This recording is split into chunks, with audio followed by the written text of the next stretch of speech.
In the 20th century, the way we learned that people had heart disease or had atherosclerosis or plaque was when they had their heart attack or stroke. The problem was that 50% of the men and 67% of the women died of sudden death at that moment if it was, say, a heart attack. In the 21st century, we're discovering that you can actually look back further in that person's life and discover the atherosclerosis, or maybe even go back further and discover, if you will, the garden that allowed that atherosclerosis to start growing. With me today is Dr. John Osborne of State of the Heart Cardiology. He's going to share with us this secret that most people don't know about. Absolutely. Greetings, John. So what is this continuum, as you've often talked about, from normal healthy person, there's this thing that occurs, then atherosclerosis starts, heart attacks and strokes. What is this called? There's many things that contribute to plaque and to the buildup of plaque, and we've known for many years that diabetes plays a crucial role there as a co-conspirator in contributing to plaque formation. But diabetes is simply the tip of the iceberg. What is the... So we have a picture of an iceberg floating. The tip is diabetes. What's underwater? So what we now understand, and this is a new understanding over the last several years, is that long before anyone ever becomes frankly diabetic with high blood sugars, is that the person has been pre-diabetic for 10, 12, 20 years before they ever become frankly diabetic. Now here's the problem. During that period where they're pre-diabetic, they are busy building up plaque just as well as someone who's frankly diabetic. So this period of time between healthy and starting to really drive atherosclerosis, what is it called during that period of time? Metabolic syndrome or metabetes. Metabetes. We'll use just because it's a quicker, easier word to use. Metabetes. What is metabetes? So metabetes is really insulin resistance or pre-diabetes. Okay, insulin resistance. Let's try to make this come alive for the people who are watching this. So here it is, I'm born, and as I grow, I make new fat cells up until what age? About 18 months. 18 months of age. So now as I continue to grow, I don't get more fat cells, but the fat cells I have can get bigger and smaller, right? So at some point, my fat cells are full or resistant to taking in more food, and at that moment, I have metabetes. Okay, so let's follow the food. Let's help this come alive. Food goes in my mouth. I go to a fast food restaurant. I pull up. I get my fries and hamburger. I'm eating. Tell me what happens. The food goes in my mouth, in my stomach, and it's then into the blood. What happens next as that energy goes in through the blood? What happens is your body responds to that, and you begin to produce insulin. Insulin. Now, what does the insulin do? Insulin is a very important hormone. It is a hormone that allows us to absorb energy from our food. Okay, so it tells what cells in our body to do what? Particularly the muscle and the fat cells to turn on signals to absorb that energy. So the fat cells and the muscle cells and the liver, as an example, start pulling the food I just ate from my fast food restaurant out of the blood. Yes. And the problem, I guess, occurs when my fat cells are full. What happens to that energy? When your fat cells are fat, they don't respond to insulin anymore. And so what does the body do at that moment? So when your body doesn't respond to insulin anymore, like getting hard of hearing, you turn up the volume. Your body begins to crank out even more insulin. And so more insulin increases in the body. Then what happens? Well, the problem is, like being hard of hearing, as you turn up the volume to hear better, you're damaging your ear. So as your body creates more insulin, you actually make yourself more insulin resistant.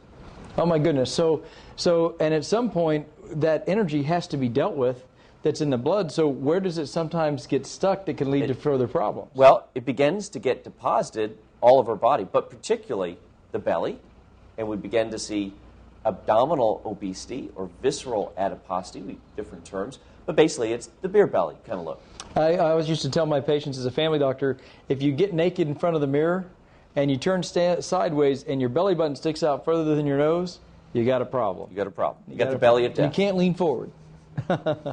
Okay, so one thing that happens is that your belly starts to grow. Where else is the energy deposited in the body? It gets deposited in the liver. You get fatty liver. Mm-hmm. You also, it even gets deposited within the heart. You actually get fatty heart. And for a heart specialist such as myself, all that energy, that fat, gets deposited in the blood vessels. In the blood vessels. Causing plaque. And that is what drives plaque, huh? Yes. So now we've connected the dots from the point where we eat the food, it flows in, it actually goes around, starts to drive the plaque, and the plaque is now called atherosclerosis, and that's what kills us, huh? Mm-hmm. So is there an opportunity here? Only half of Americans. Only half of us, that's right. The other half die of something else, so in half the time. But also, many people die of other things that had heart disease, too, so it affects we're talking about the half of us that die of that disease. Many of us more will have it, but half of it will actually be on our death certificate. Well, if we want to live a vital life, it's probably good to not have it, right? Absolutely. All right. Best avoided. So let's take a step back and ask the question, during this time when the extra fat hasn't yet started to turn into plaque, is there an opportunity here to do something about that, to prevent the next step from occurring? Well, that's been the big breakthrough, to understand it's not just diabetes, which is really just a further stage of this whole process, but to understand, identify people before they ever become diabetic in the pre-diabetic state or the metabolic syndromes. So if we can find them with diabetes, we can help them not get heart attacks and strokes. Is that right? Yes, and even help prevent diabetes. Of course, that makes great sense. So what do we do? What do we look for? If I'm watching this CVTV and I go, I don't want that, I don't want to have that, how do I find it? It's really simple. 5 simple things. 1. High blood pressure. Check the blood pressure if it's greater than 130 on the top or 85 on the bottom. 2. Impaired fasting blood sugar. That is, blood sugars fasting between 100 to 125 is not normal. Above 125 is diabetes. 3. High triglycerides, greater than 150. 4. Low levels of good or protective cholesterol, that's the HDL cholesterol, when it's less than 40 in a male and less than 50 in a female. And 5. Weight around the belly.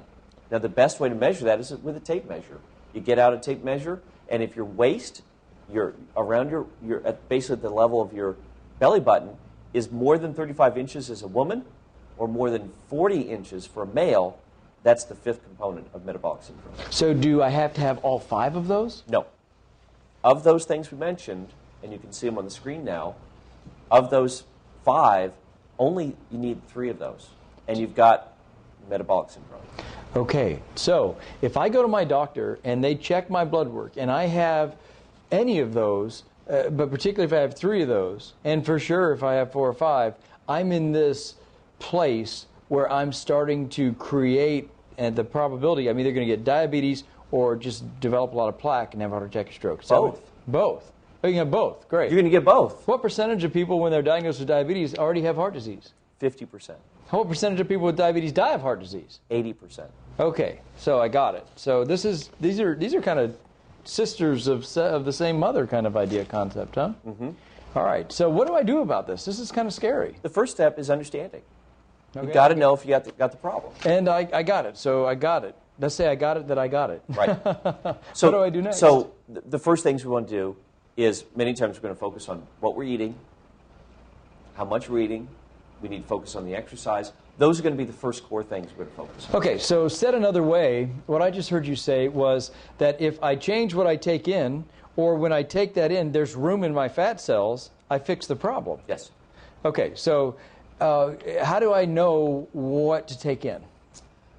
Well, the things that are particularly bad for people with metabolic syndrome or diabetes are sugars and simple carbohydrates. Simple carbohydrates are basically starches. Okay, so bread, rice, pasta, potatoes, yes, corns, yep, cookies, cakes, chips, soft drinks. Right. Anything else I missed? Oh, there are others, but if you focus on those, that'll get you well down the road. I'm sure many people watching us right now are going, wait a minute, what else is there? You just eliminated my entire diet. So I guess let's look at the other side of the coin, because if your fat cells are empty or they have a lot of room, then you can get away with eating some of those, just not too much, right? How do I empty my fat cells? How do you empty it? Is exercise. Exercise, and so if I'm exercising regularly, maybe what? How many minutes per day? I tell people, really, it should be every day, for at least a half an hour. Okay. And does exercise mean going, putting on one of those tight suits and I lifting tell weights? people keep it really simple. Every day, total of 30 minutes. You can break it up into different segments. And frankly, all I ask is that I don't care what you do. Running, walking, hiking, biking, swimming, jogging, skateboarding, kayaking, pole vaulting, extreme gardening. Get your heart rate up, get hot and sweaty. Okay? Don't worry about heart rate.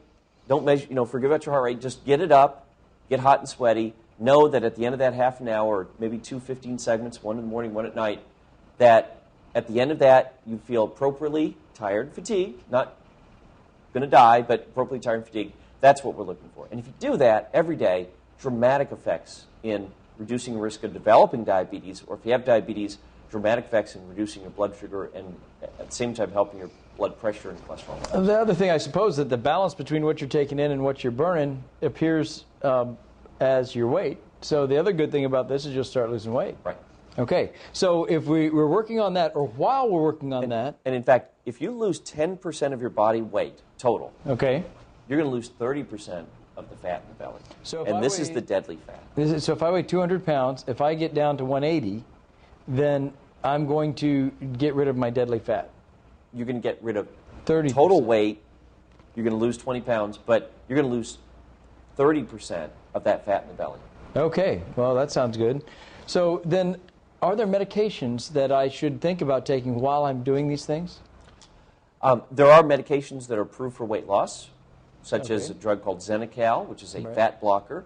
There's also a drug called Meridia as well that has been shown to be helpful in helping people lose weight.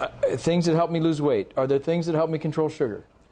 There's a variety of medications we can use to treat and help prevent, both treat diabetes as well as there's good data to show we can even help prevent diabetes with certain medications. Is there something to get my triglycerides down and get my good cholesterol up? Absolutely. Again, everything from omega-3 fatty acids or fish oils can help with that, to niacin, vitamin B3, and then there's a variety of medications that can also be useful too. Okay, are there any medications that make this worse, that aggravate the problem? There are certain medications that can make this worse, and that's why you need to discuss this with your physician. All right. So we have normal, we have metabolic syndrome or metabetes, and then that branches off into diabetes, heart disease, or both. Right. And that's the dirty little secret, is that we can find this metabetes and treat it and keep those things from happening. Is that what you're saying? Absolutely. Dr. John Osborne, thank you so much for being here today. And I hope as you watch this and you hear this, you're asking the question, what's my waist? What's my HDL? What's my triglycerides? What is my blood sugar? And what is my blood pressure? Go find out, because if you know that those aren't in the right place, you could already have developed heart disease. You could already have developed blockage in your head, and you could be in a place where the first symptom you have is a very bad thing for you and your family. So go find out if you have metabetes, and let's get it all fixed.